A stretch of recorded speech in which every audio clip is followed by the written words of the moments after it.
Yo, what is up, guys? Your boy Batman 1106. I thought it'd be cool to review the second episode of Raw on Netflix. So let's get straight into it. So to start off the night, we had CM Punk come out and declare himself for the 2025 Royal Rumble. This Royal Rumble looks stacked. John Cena, CM Punk, Roman Reigns. A little bit later on, Seth Rollins himself came out and said he was going to declare for it, which he did. And then right after that, Drew McIntyre said he was also going to declare for it. So this Rumble looks stacked, has the potential to be the greatest Rumble, I think, in my opinion. So I'm excited to see where that goes. Right after that was Chad Gable facing the best luchador that Adam Pearce could find. And to no one's surprise, it was Penta. Man, I was so happy for Penta to finally be in WWE. I loved him in AEW. I loved seeing some of his work in Lucha Underground. It was really cool. So to see him get the reception that he got in his debut, especially getting Cero Miedo over within maybe 30 minutes, it was cool to see. So I'm glad they presented him really well, and I'm glad that Triple H has stuck behind him, and he seems very excited to have him on his roster. So I'm very excited to see where they can go with this. Also, just to let it be known, I will be buying that white shirt he has and the mask because I need that. I just need it.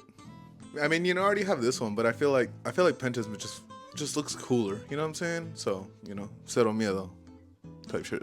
Also, I just like to add, Chad Gable and Penta have really good chemistry. At first it was a little bit shaky, but you could see that maybe it was just the nerves getting to Penta a little bit. But it was cool. I really enjoyed that match a lot. Like I love Chad Gable, I love Penta.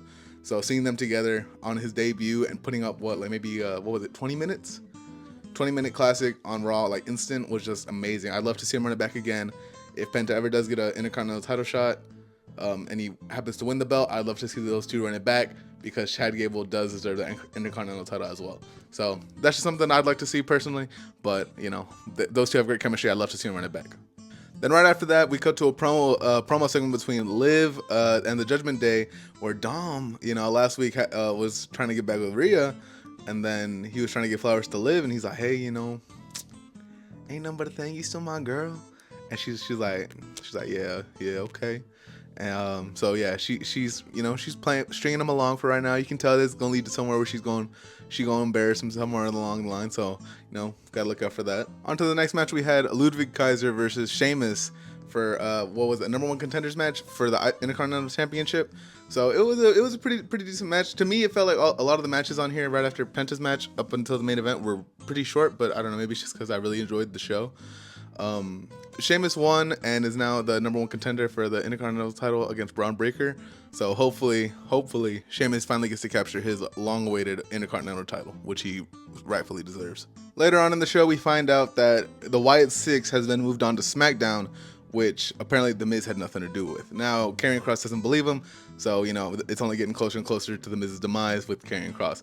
But not before running into Sami Zayn, which they end up having a match, and finally, a Blue Thunder Bomb finally wins a match and not getting kicked out at 2. Sami Zayn wins with the Blue Thunder Bomb, finally. And after that, my GOAT, my King General, my Ring General, he comes out. Gunther makes his appearance. Finally, I thought it was kind of disrespectful for them to not have him on the first episode of Raw, him being the champion and all, but what do I know? He comes out and, he talks to the crowd. He tells them, that he will forever be. So it's great to hear. But then Jey Uso comes out and makes an appearance and officially challenges Gunther for the World Heavyweight title at Saturday night's main event on January 25th in San Antonio. I am very excited for this match. I enjoyed their Intercontinental title match that they had. So I'm honestly, the way the show's booked around Jey for that one, I don't know what's going to happen because I didn't think he was going to win the IC title off Braun, and he won it that Monday. So who knows what could happen at Saturday night's main event. I think Gunther will retain, and I hope he does, but who knows?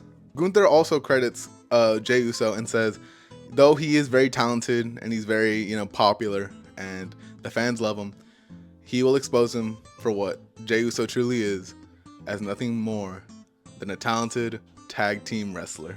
Jey Uso also happens to give one of his most powerful and emotionally driven promos that he's given in a while, saying that everyone's told him that he shouldn't be here, that he's just a tag team guy, and that he's willing to do anything to get this title. So I'm very excited to see a fired up Jey Uso do this. And last time we saw this, he won the title. But like I said, I don't know, and honestly I don't know. So I guess we'll have to see. Now, next up was the match that I think should have main evented Raw tonight, and it was the finals for the Women's Intercontinental Title Tournament. It was Lyra Valkyria versus Dakota Kai, and a match that once again I thought was really short, but then again it could have just been me enjoying the show. Those two women actually had a really good match. To nobody's surprise, they put on really good matches 2 weeks ago in Houston, so I was very excited to see them go head to head against each other this week. Lyra Valkyria ends up coming out on top in a match that I think Dakota Kai should have won, but regardless, very happy for Lyra Valkyria. She very much deserves it. And I wonder where Dakota Kai goes from here. Next up, we had a promo segment between Bayley, Rhea Ripley, and Nia Jax, where Nia Jax seems to declare for the Royal Rumble this year and says she's going to win it. Decent. It was a whatever promo. I mean, you know, they're just talking trash to each other. Nia Jax calling Bayley BBO Bayley once again. But nothing new, nothing crazy. And for the main event of our show, it was Damian Priest versus Finn Balor in a street fight. Really good match. I think it was way better than their match at Bad Blood. I was actually very much enjoying this one. It was pretty cool to see the spots that they did. We kind of got to see a recreation of the spot that Damian Priest and Bad Bunny had at Backlash. Here with him and Damian Priest. Oh no! Oh my goodness! And Priest ended up coming out on top after the Judgment Day interfered and hitting Finn Balor with a South of Heaven chokeslam. So this feud seems to be finished, thank God. I'm very happy about that, and I'd love to see where they take Damian Priest from here, and I'd also like to see where they take Finn Balor from here, because I think Finn Balor is way more capable of doing more things than he is right now. Alright guys, it's going to be it for the review for this week. I hope you guys enjoyed. If you guys did, please like and please follow me. So also subscribe to the YouTube, because TikTok's going to be going down here soon, unless someone buys it. So, you know, subscribe to the YouTube. Doesn't hurt. It's free, you know. Hope you guys enjoy this content. I'll make more for sure, and I will see you guys in the next one. Peace.